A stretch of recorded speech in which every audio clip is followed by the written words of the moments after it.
This is Share the Vision, presented by the Resource Center, a discussion of the programs and services of the Resource Center and about issues related to individuals with disabilities.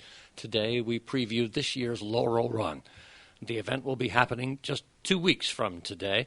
The principal event on Saturday is Silver Creek, but there's lots more to Laurel Run. You'll learn all about it over the next few minutes on Share the Vision. We welcome at the beginning Steve Watterson, who is not only Community Relations Director here at the Resource Center, but one of the principal organizers of Laurel Run. Steve, good morning. Hey, Dennis, how are you?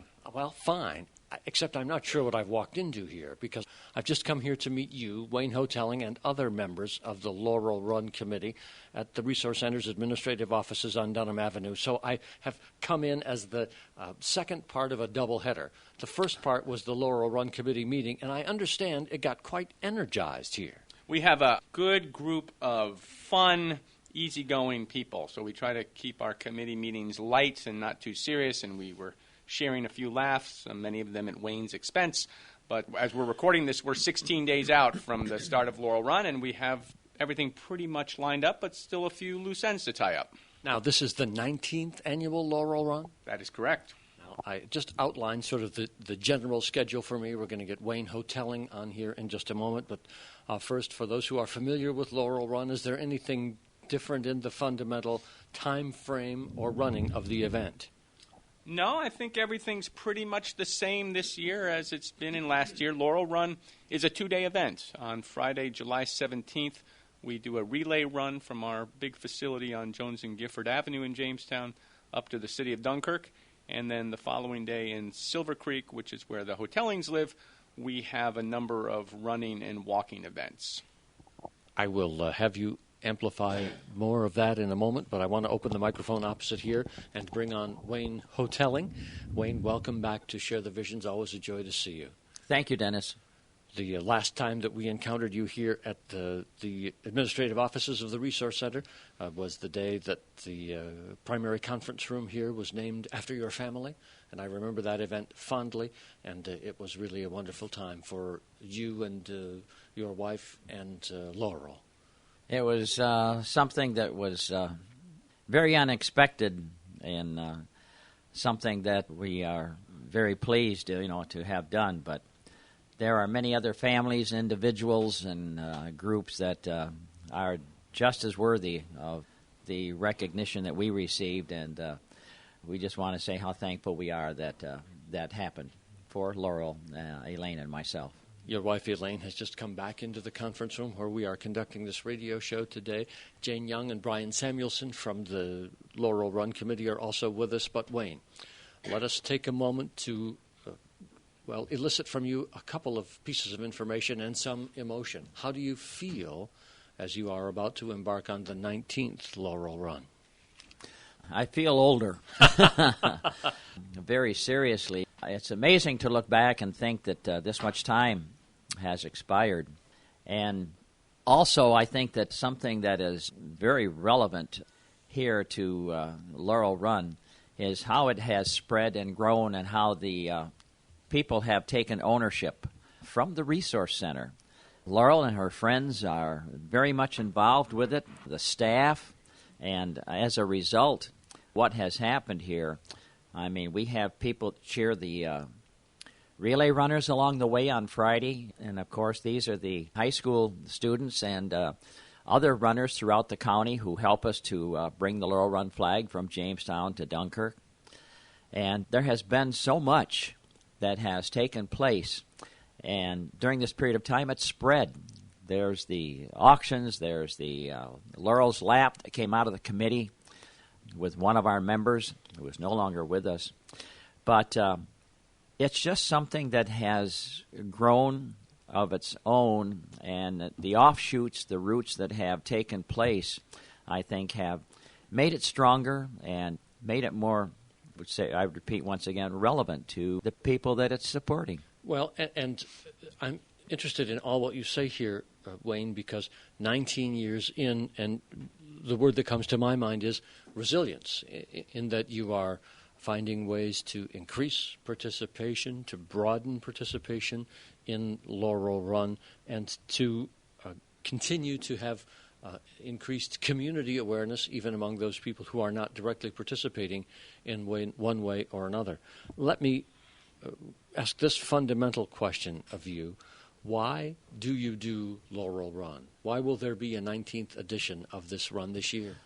I think because it's an ongoing issue that the public needs to understand and realize that people with special needs, developmental disabilities, are just the same as anyone else, and they need to be accepted in that realm.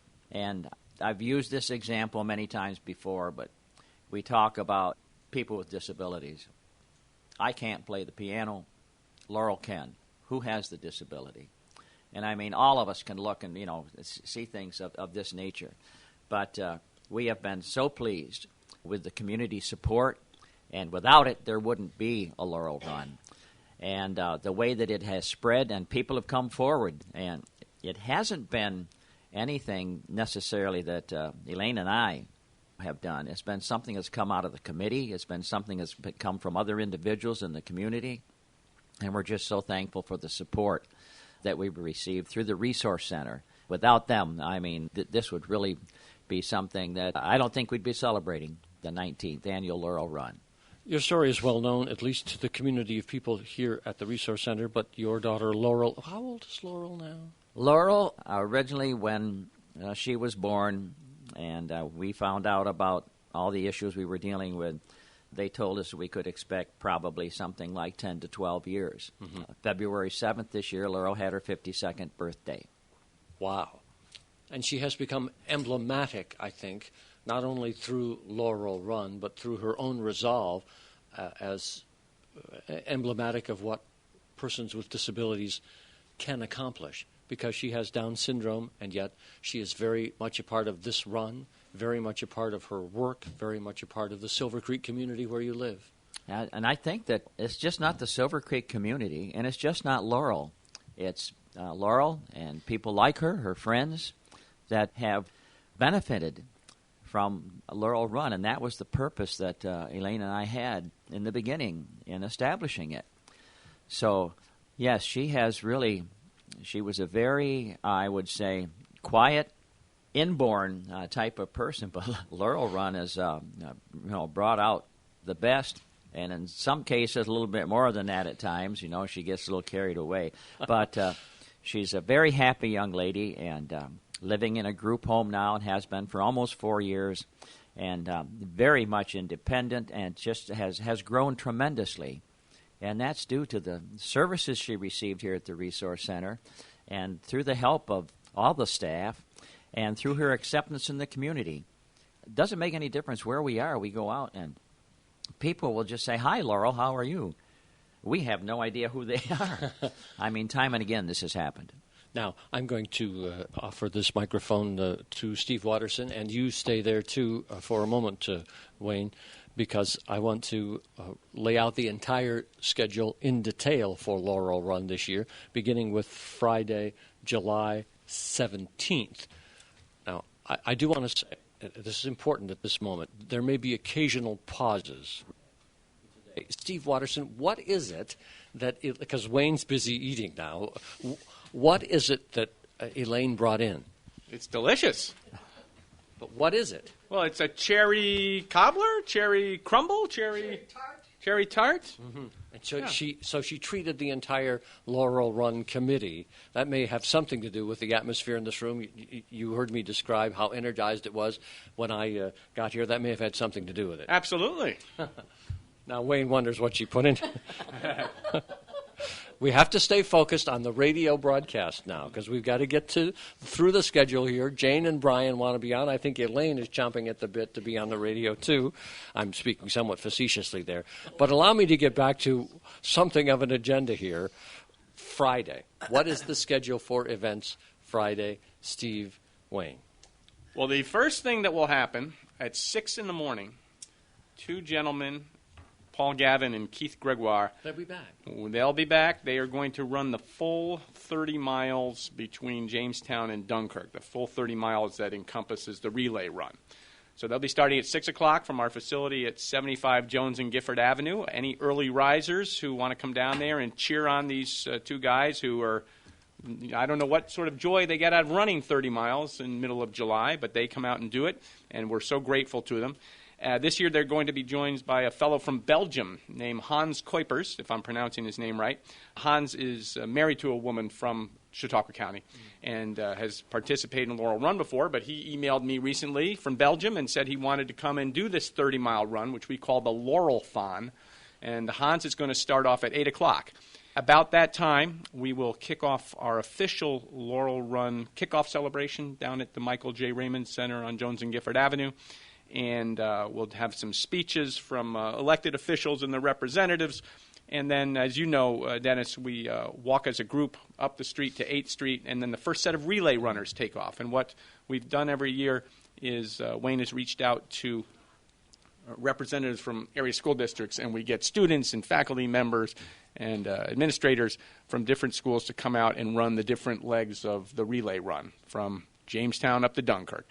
And those legs are either 1, 2, 3 miles. Lots of schools decide they want to do more than that, but they carry Laurel Run flags with them. When they get to Fredonia, they are joined by some employees of the Lakeview Shock Incarceration Facility. And we've done for many years now, the Lakeview folks are leading the pack, the last group of runners through this last few miles, coming up Central Avenue and jogging in cadence. That dun, dun, dun, dun, dun, dun, dun, and the kids all respond.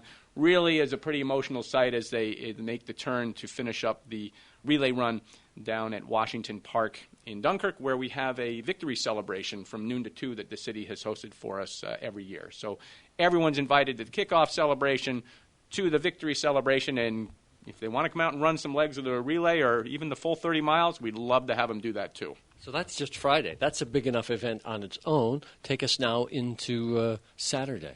Saturday, things start off in the Village Square in the middle of Silver Creek about 7 o'clock, where we do the runner check-in and things like that. At 8:30, we have a 5-kilometer walk and a 1K walk, which is about half a mile or so for people that don't want to do that full 5K, which equates to a little over 3 miles. That walk is for fun or it's for competition. We do time the 5K walk, and we give out medals each year to the top 3 finishers in each age group, and those medals are made by individuals with disabilities in one of our day programs. So that's a special thing that we do that I think the runners and walkers really appreciate, because it's something, you're not getting that typical medal that you get at a lot of races. So that starts at 8:30, the walks, and then at 9 we have the 8-kilometer run. And we, for the competitive runners out there who may not be familiar, we do offer cash prizes for the top 3 men and women in the 8K run, and then again we do the medals to the top 3 finishers in each of the age groups. And then one thing we did last year that we're going to do again this year is we give a participation medal to everybody who crosses a finish line. So everyone's going to walk away with something, and again those participation medals are made by the individuals with disabilities that the Resource Center supports. Other things going on, we have some children's fun runs for kids age 7 and younger. They start about 10:20. And then our signature event is called Laurel's Lap, and there's a ball field down in Silver Creek. There's a track going around it, and we invite for Laurel's Lap, we invite anybody with a disability to come out and take a lap around that track. Some folks, Laurel's on her cycle, so she gets around there pretty quickly. Some people are able to run around. Some people are able to walk. Some people need some assistance, being pushed in a wheelchair or having someone walk with them. And it really is an emotional event. It's a signature event of Laurel Run. And if you want to have something that's going to make you smile and feel good about yourself and your fellow human beings, come on out and watch Laurel's Lap, because it's really a tremendous event. And then all morning long we have events going on in the Village Square there. Now, there's a lot that you have told us about here, and this is available online at laurel-run.com. The entry fee is really quite modest, $15 if people register before July 14th. Yeah, we've kept our entry fee low. We've kept it steady for the last several years, so I don't know of another run around us that is $15. There may be, but most of them are $20, $25, $30, $35. For that fee, we give everybody a T-shirt. There's a lot of other runs where you need to register by a certain time to be guaranteed your T-shirt, but we give them a T-shirt. We give you a goodie bag, and it's stuffed with goodies, obviously. And we've got food and refreshments there for you. So for your $15, you get a lot. If you register by midnight on July 14th, it's $15, and then it rises to $20 after that. And it says here, free entry if you raise $50. We really encourage people to try to raise money. Laurel Run is a fundraiser, so we set up a way for people to go online if they so choose and to create their own fundraising webpage. If they raise $50, you're right, they can get free entry to Laurel Run. And then we've got incentives, too, to raise even more money. And if you get to the point where if you raise $550, we will give you a $100 gift card to a store of your choice. So we like to make it a win-win for everybody. Now, I'm going to open this microphone, pull that mic back up to you there for a moment. I want to ask one more question of Wayne Hotelling before we move on to our other guests. Why do you call this the toughest race you'll love to run?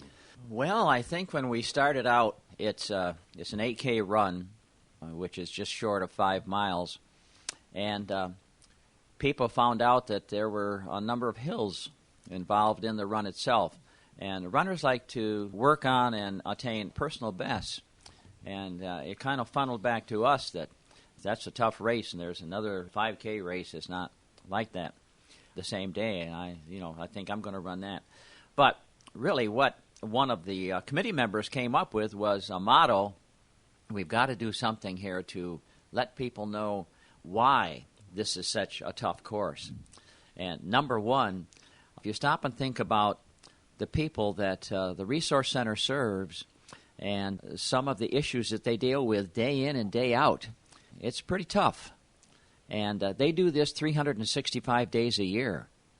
And what we were asking the runners to do, and, of course, the whole idea behind Laurel Run is to benefit people with developmental disabilities, was to come out and give up their time. And one of the individuals came up with the idea that the toughest race you'll love to run, and we have it on our shirts. And, we got some hills in there, and, it's usually hot or raining, it seems like.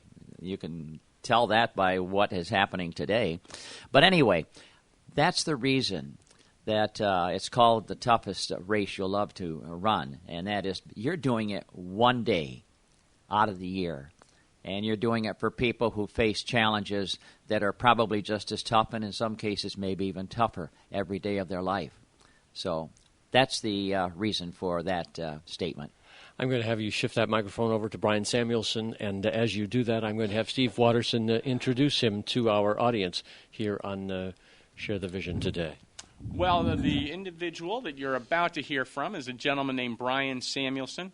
Brian has been a member of the Laurel Run Planning Committee for a very long time, and I would say he is our most dedicated Laurel Run volunteer. Brian calls me just about every day, giving me an update on how much money he's raised, wanting to know if there's what he can be doing to help promote Laurel Run, and he's really just tremendous. He's very energetic and active. He goes around raising money, and once you know Brian, it is very hard to say no to him. If he wants you to sponsor him, it's tough for you to say no. So he's just a great guy. He really loves the Laurel Run event, and we're so happy to have him involved. Brian Samuelson, welcome back to Share the Vision. Good morning. How are you? Very good, thank you. Are you looking forward to this year's Laurel Run? I look forward to every year the Laurel Run. What's special? What are you really looking forward to this year, Brian? Well, everybody else, when they have time off of the Laurel Run, I'm working year-round. So you never give up raising money for Laurel Run. I work winter and summer, both. Why do you love this so much, Brian? What is it about it that keeps you motivated 365 days a year? Well, when I first started this Laurel Run, it's through Steve, and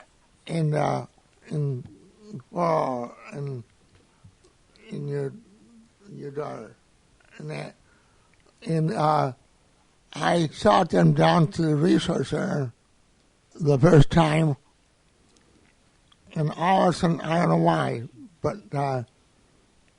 when I happened to be talking to Laura, and she, and we happened to be talking, and we just happened to, for some reason, it just hit, I just hit me I got connected with the family.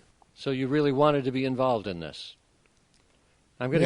Yes, very much so. I'm going to get Steve back in here because I understand that Brian is primarily responsible for a new aspect of the Laurel Run fundraising this year, and I want you and he to share this with our audience. Brian bought a new bedroom suite recently from Raymore and Flanagan, and he was down there chatting with John Sandstone, the manager, telling about Laurel Run, and Brian is so infectious, his positive attitude about Laurel Run, that John said, you know what, we'd like to get involved and we want to do something.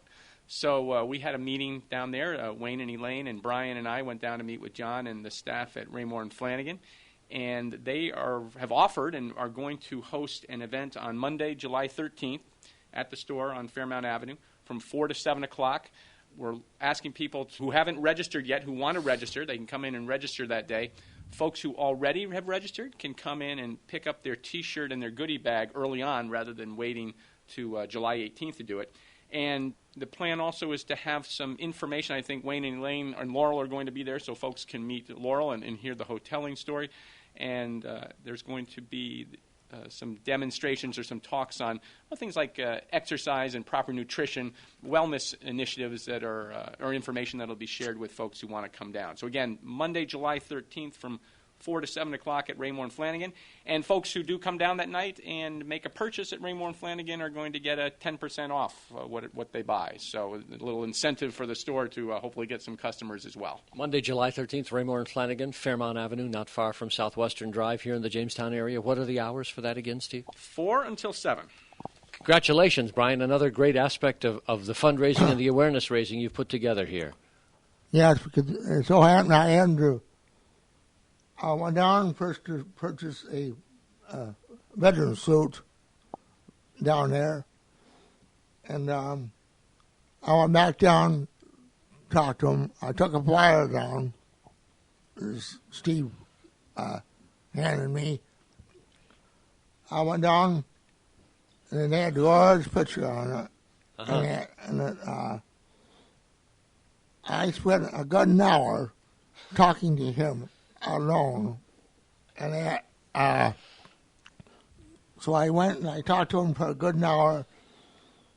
Staff took me down that one evening, and I showed him the flyer of the thing and I told him I stood there a good hour talking to him about the oil run, and he said yes. And he said, "I never heard of it. You never heard of it." I said, well, this is the little girl pictured right here in front of me.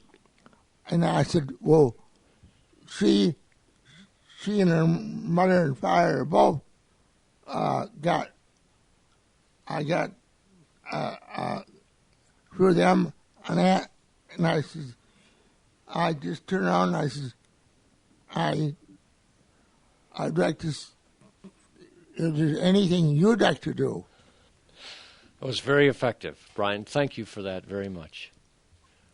I'm going to have you turn that microphone back over to Wayne, and then he's going to give it to Jane Young. And while we're doing that, I'll have Steve give a little introduction to Jane. Not that she needs much introduction here. Well, I think you're right. I think Jane Young is very well known in the community, but she's a long-time Resource Center employee and is our official photographer for virtually every event that takes place at the Resource Center or with TRC Foundation or Filling the Gap.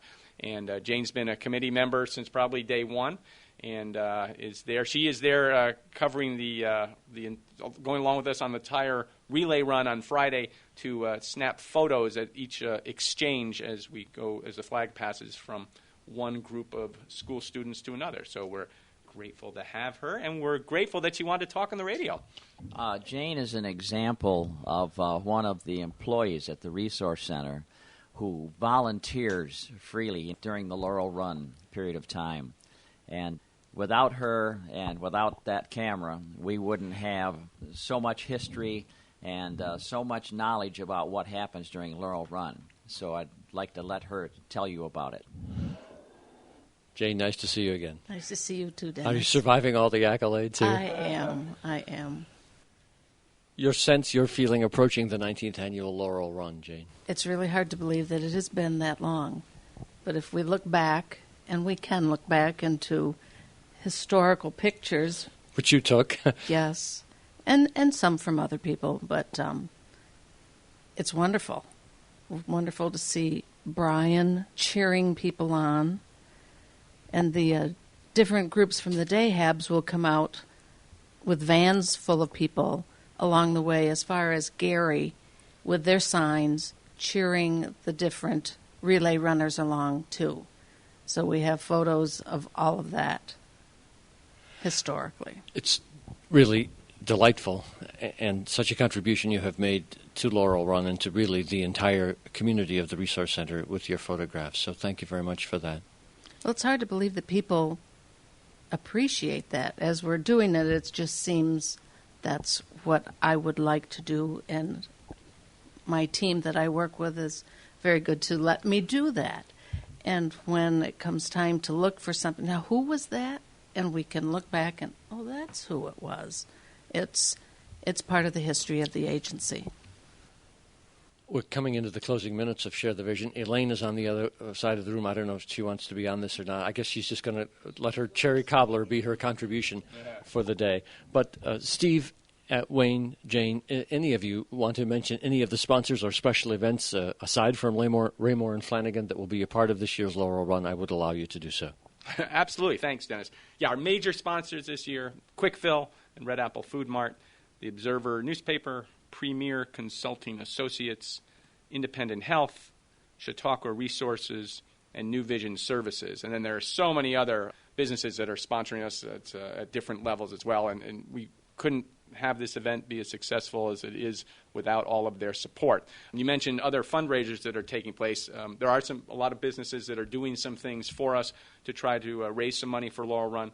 We are next Wednesday, July 8th, we are doing I think it's our 8th annual newspaper sale, in which the Observer prints a special edition of the paper that focuses on Laurel Run, and we have volunteers selling that edition in northern Chautauqua County area, particularly at Tim Hortons locations. So please, between 6 and 10 o'clock on Wednesday, if you find yourself in the North County, look for our volunteers. They'll be wearing orange shirts and buy a newspaper. We talked about the Raymore and Flanagan event on the 13th. On Tuesday the 14th, the Pizza Hut on Vineyard Drive in Dunkirk is going to be doing they do two fundraisers for us every year, one around Laurel's birthday in February, and then another one just before Laurel Run. And from 11 to 8 that day, if you go into Pizza Hut and get something to eat, they will donate 20% of the price of your meal back to Laurel Run. And you need a coupon to do that. We have them here at the Resource Center. You also will be able to go to the Resource Center's website and print that coupon off. Until July 19th, Quick Fill and Red Apple Food Mart, and I think this is the 13th year that they've done this, but we get some paper Laurel Run sneakers printed up. And for $1, you can buy that sneaker, put your name on it, and the staff at Quick Fill will mount it to the window or wall at the location, and you can show everybody that you are a supporter of Laurel Run. We do that in Chautauqua County and in Erie County, New York, and in Warren County, Pennsylvania. So we're grateful to that. And then we don't have the dates finalized on this, but for the second year in a row, the Tim Hortons Cold Stone Creamery location in Dunkirk on Lakeshore Drive, they are going to be selling a Laurel's favorite ice cream creation. We had Laurel go in last year, and she cobbled together double chocolate ice cream and Reese's Pieces and M&Ms and brownie chunks. I don't know what else was in there. It was delicious. And they sold that for a week and had the proceeds go to Laurel Run. And Gene and Dave, the owners of the Tim Hortons franchises up in the North County, have said they were going to reach out to see if we could do that at the Lakewood Cold Stone Creamery location too, but not quite sure on the dates of that yet. Well, all of that and much more. We encourage people to go to laurel-run.com or call you directly here at the Resource Center, Steve Watterson, if they'd like any more information on anything we've talked about today, any other aspect of Laurel Run. But to the Hotellings, to Jane, to Brian, to you, Steve, thank you all for sharing the vision today. Thanks, Dennis.